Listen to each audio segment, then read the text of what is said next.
आज ना तुम्हें जितना खाना उतना खा लेना। माफ करना साहब। मेरे पापा की आवाज। सच में इसके पापा है?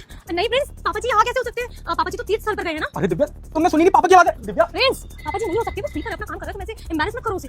अरे दिव्या, सच में मैंने अपने कानों से सुनी, वो मेरे पापा की आवाज है। प्रिंस, मुझे एक बात बताओ, इस दुनिया में जब एक शक्ल के 7 लोग हो सकते हैं तो एक आवाज के कितने लोग हो सकते होंगे? अरे किसी की आवाज मैच नहीं कर सकती क्या? पापा जी खुद मेरे सामने 30 साल पर गए, मेरे सामने बस में बैठे हैं, वो 1 महीने बाद आएंगे। एक सेकंड रुको दिव्या, तुम बस एक सेकंड। अरे सुनिए पापा। बेटा, बेटा तू जिंदा है बेटा। बेटा तू तो क्या बोल रहे हैं पापा कि मैं जिंदा हूँ? और तुमने तो दिव्या मुझसे ये बोला था कि पापा 30 यात्रा पे गए हुए और पापा इस रेस्टोरेंट में काम कर रहे हैं। पापा आप यहाँ पे कैसे आए? आप यहाँ पे क्यों काम कर रहे हैं पापा? प्रिंस, मुझे ऐसा लगता है कि पापा जी की ना मानसिक संतुलन में कुछ दिक्कत हो गई है, इसलिए वो सब कुछ भूल गए होंगे और वहां से सीधा यहाँ आ गए होंगे। नहीं नहीं नहीं बेटा, ये सच्चाई नहीं है। मुझसे तो ये कहा था कि तू बॉर्डर पर शहीद हो गया बेटा। और बहू ने मुझे घर से बाहर निकाल दिया। मुझे अपना पेट भरने के लिए यहाँ रेस्टोरेंट में नौकरी करनी पड़ रही है। दिव्या, ये पापा क्या बोल रहे हैं कि तुमने पापा को ये बोला कि मैं शहीद हो गया हूँ? नहीं प्रिंस, मैं ऐसा क्यों बोलूंगी? पापा जी झूठ बोल रहे हैं, मुझे नहीं पता वो ऐसा क्यों कर रहे हैं। बेटा अब तो कम से कम मेरा बेटा जिंदा है, अब तो सच्चाई बोल दो ना। पापा जी, आप तो मुझसे ये बोलकर घर से गए थे ना कि आप 2 महीने के लिए 30 साल पे जा रहे हैं, तीर्थ यात्रा के लिए जा रहे हैं, 4 धाम की। आप यहाँ पे काम कर रहे हैं। अगर आपको मेरे साथ नहीं रहना था तो आप क्लियर बोल देते, पर आपको इस तरीके से जाने की जरूरत नहीं थी। और आप झूठ क्यों बोल रहे हैं प्रिंस से? क्योंकि आप मुझे पसंद नहीं करते, आप हम दोनों को अलग करना चाहते हो इसलिए। दिव्या बहू, इतना बड़ा लांछन तो मत लगाओ मेरे इस बुढ़ापे पे। दिव्या बेटा, तू नहीं तो मुझे बताया था कि प्रिंस जो है बॉर्डर पे शहीद हो गया है और तुमने मुझे धक्के मार मार के घर से बाहर निकाल दिया। दिव्या क्या कह रहे हैं पापा? ये एक सेकंड रुकिए, मैंने यहाँ पे कोई ना कोई मैनेजर तो होगा ना, उनको बुलाता हूँ। भाई बताइए पूरी हकीकत कि पापा यहाँ पे कितने दिनों से काम कर रहे हैं। Manager, manager. हाँ सर, बताइए कैसे आपकी मदद करूं? मैम मुझे ये बताइए कि अंकल जी आपके इस रेस्टोरेंट में कितने दिनों से काम कर रहे हैं? ये अंकल तो करीब 1 हफ्ते से काम कर रहे हैं। क्यों सर, आप ऐसा क्यों पूछ रहे हैं?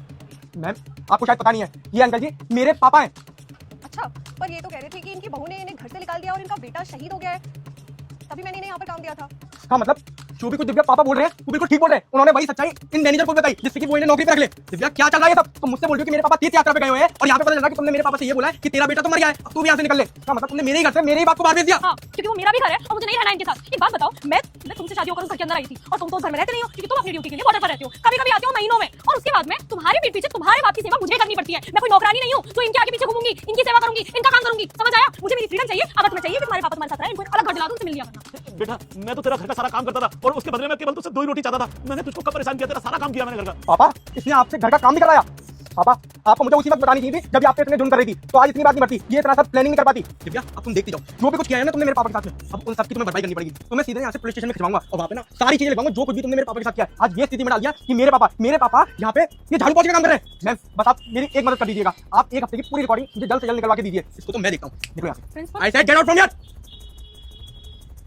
पापा जी आइए, आप तो मैं देखता हूँ। चलिए पापा। बेटा मुझे इग्नोर मत करना। जो भी इस वीडियो को लाइक करके चैनल को सब्सक्राइब करेगा उसको 2 घंटे में खुशखबरी मिलेगी और कमेंट में हर हर महादेव जरूर लिख देना।